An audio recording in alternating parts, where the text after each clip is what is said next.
Hello ladies and gentlemen, welcome to today's podcast. Now we will come to the main content today. A few episodes ago I said that I did not intend to make this topic into a series, but today it has reached the third episode already. Each episode receives your sharing, and if you want to hear more about this content, today I will make another episode to answer a series of questions you sent to me. In today's episode, I will share with you guys about the common misunderstandings that people often have when thinking about this minimalist life. The first misunderstanding that people often have about minimalist life is that minimalist life means owning as few things as possible. I also briefly mentioned this idea in previous episodes, however, today I will go into a little more detail as you learn about this life. There will definitely be times when you will grasp minimalist images like in there is no furniture in the house. When you open the cupboard, there are two sets of dishes, knives and spoons, something like that. When you learn more, you will see that some people have set their own rules. Standards of minimalism such as minimalist people or people who own only 100 items or 50 items, or even in some cases chase this number like setting a target and consider it an achievement. In my opinion, these things are completely not in the spirit of minimalist life. As I have shared with you in previous episodes, the spirit of minimalist life is to find one's inner self. Myself, to see what I need and how much I need and what really brings value to my life, and from there I can live just enough for that need and also because of each person's needs. Everyone is different, so minimalist life does not have a common formula. Each person must find their own definition of what they need and what is enough for them. On the contrary, if we run after that number and end up living a poor quality life, it can be said that it is going against the original purpose of a minimalist life, which is to our life is of better quality. Such competition can easily lead to the result of making you dissatisfied with your life because you keep focusing on chasing numbers from 100 items and then wanting to go down to 50 items. Then when I see my friends living at a level of 40 dishes, I want to go down to 20 dishes and keep competing like that, forgetting that it's not creating any value for my life. I forget that with my needs, living on those 20 dishes will not be enough, and of course, for those who only need exactly 20 dishes, living on exactly 20 dishes is not what I say, but what I want to say here is that I don't care. Pay attention to the numbers outside, but listen inside. The key point here is that we are looking for a level that is just enough for our needs, and the keyword here is just enough for us to live according to those needs. No more and no less than myself for sure. I won't buy things that I don't use, or if I only use them once in a while, I won't buy them either. But besides that, it's not because I'm living a minimalist life that I don't allow myself to own things that I really need.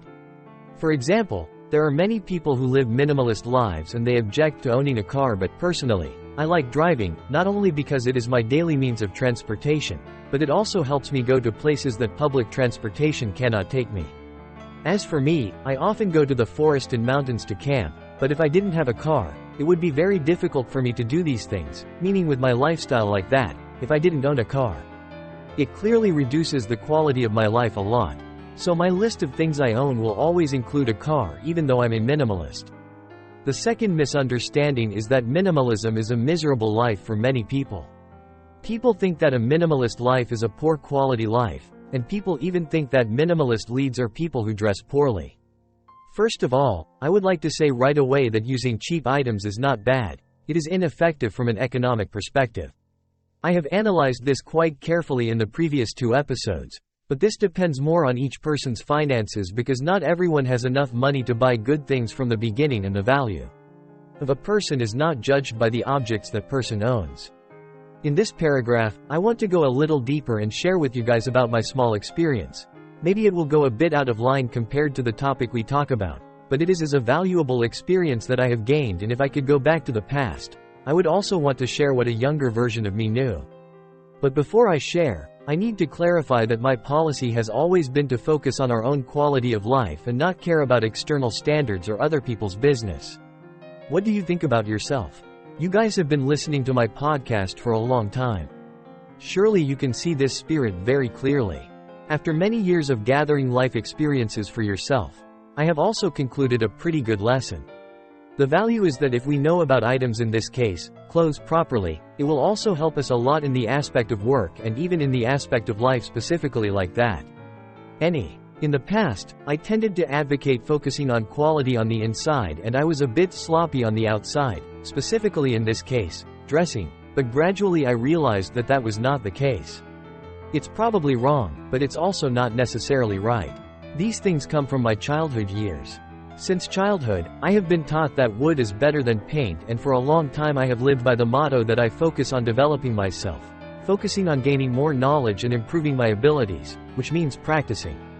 Focusing on the wood part that is still on the outside is fine as long as it is not too messy. I even go to extremes, thinking that only people who lack confidence need furniture and increase their value. Later, when I became a little wiser, or, to put it bluntly, a little less stupid, I discovered that that way of thinking unintentionally limited my thinking. You can choose one of two: either I'm good at wood or I'm good at paint, but why isn't it the third choice? Why can't we be good at both wood and paint? Because when looking closely, the paint is also very important. It not only increases the aesthetics of the product, but it also helps protect the wood inside. For example, why do I often wear a vest when I receive guests? Then we will learn and see that the root of the vest was developed from the ancient armor of warriors in Europe, so when we put on the vest, it changes the form. Our standing will be more straight and our physical gestures will be more open. From there it creates a confident demeanor, and in psychology it gives a much more confident feeling. This is me talking about our internal aspect. I have not mentioned our external demeanor, that is, when others talk to us in a suit, especially in a professional environment. The target audience is first of all. It's very important, but this is all about the psychology aspect that I was well trained during my time working at banks. It's not about fashion or showing off at all. Specifically, in my daily work, in my main job I am a consultant for a number of companies, so the people I work with every day are mostly senior managers, and they give me certain powers that have quite a lot of influence on their business. Of course, everyone knows the core of this thing. It must still be the wooden part, the results that I deliver to them. But now you can try to imagine that seeing me looking messy. Who would dare to give jobs in their company to someone like that? Therefore, if I have any advice for young people, I advise you to learn about this from early on. After all, it is the type of knowledge you should know. Whether to use it or not is up to you later, but you have to know and experience it. Try not to put yourself in a situation where when you have work, you have to put on a vest but still don't know how to tie a tie. You shouldn't do that. How do I get along in any environment? Even at a very formal dinner party, I still know all the etiquette when I go back to my hometown to sit with adults or friends and have a drink.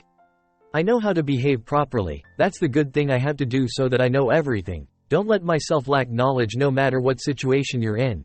Try not to standing on the outside and criticizing it as style is complicated, because after all, it is a form of knowledge that we should not lack anyway.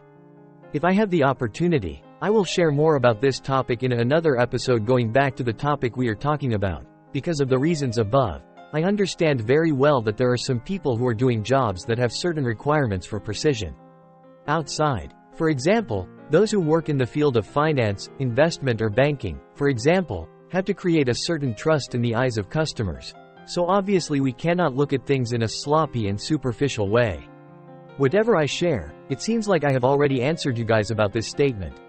My job itself requires me to dress neatly and professionally, and I still live a dark life.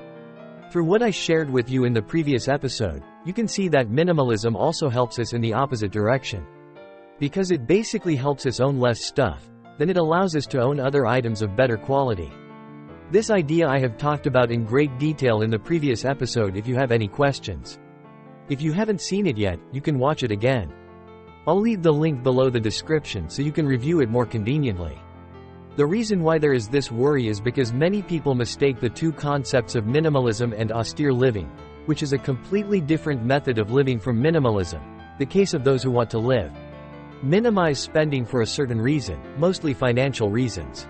When implementing the journey of financial freedom, there are many people who think this austere way of life is the way to live. To minimize costs, these people have many tricks to minimize costs. In general, they only use the cheapest items possible, and there are even cases where they reuse furniture that other people throw away, such as tables, chairs, or other household furniture. In foreign countries, people often leave and the quality is still very good. In general, the goal of those who live like that is to cut costs as much as possible. In my opinion, such a frugal way of living is more of a tool than a living motto. We only use this tool for a certain period of time to achieve a certain financial goal. Then after achieving it we should stop using these tools. The reason I think that living miserably for a long time will affect the quality of our lives over and over again. My previous criteria is to focus on the quality of life, and of course this is only as my personal opinion. I know there are many people who live miserably even after they have achieved their goal of financial freedom, and there is nothing wrong with that. But minimalism and living austerely are two different lifestyles. Living frugally is cutting costs no matter what, as long as you spend as little money as possible. And minimalism is living just enough with your needs, cutting out unnecessary things, thereby optimizing the quality of your needs.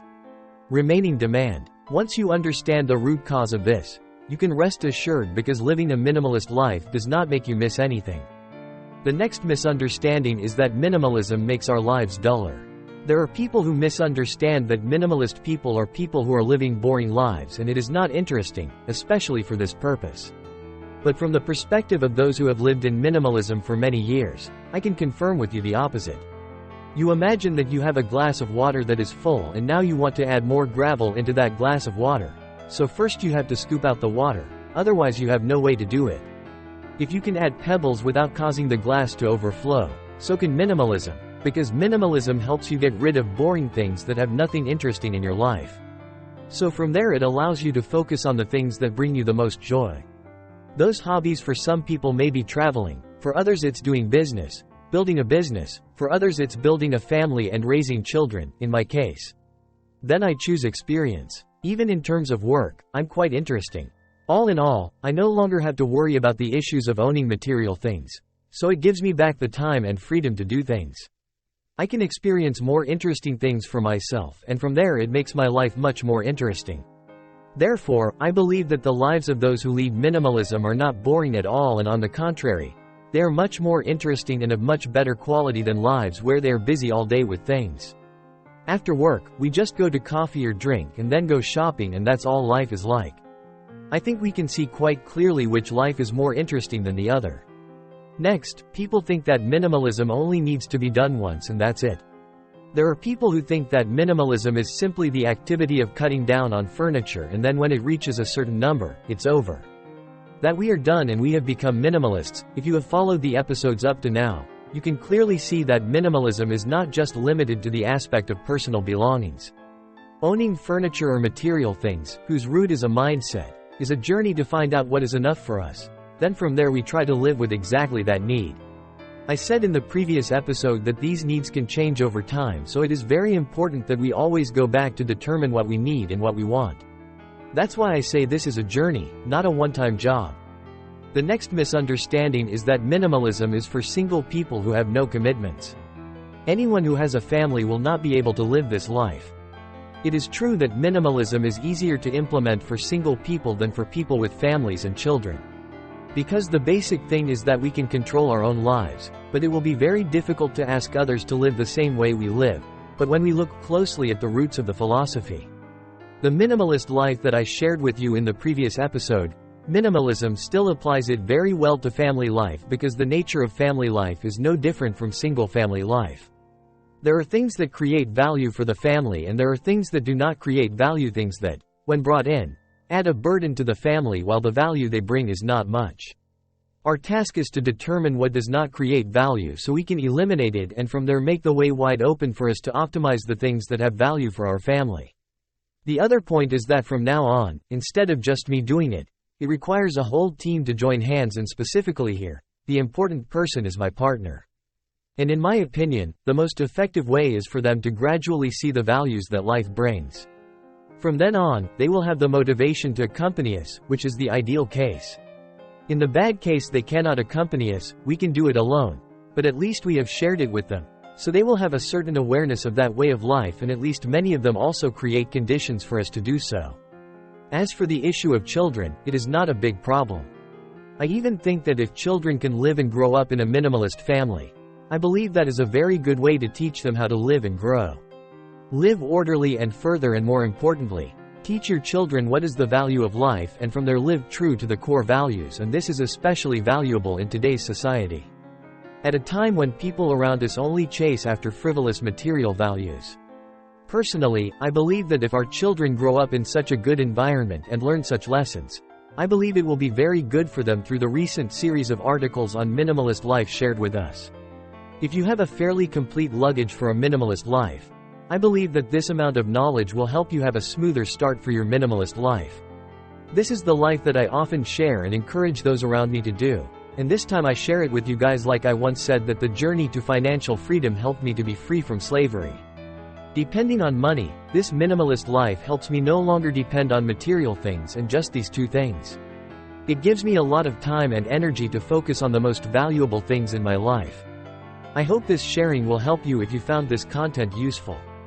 Thank you for sharing with your friends and letting more people know about this minimalist living method as well as about our podcast. Hello brothers and sisters, see you in the next episode.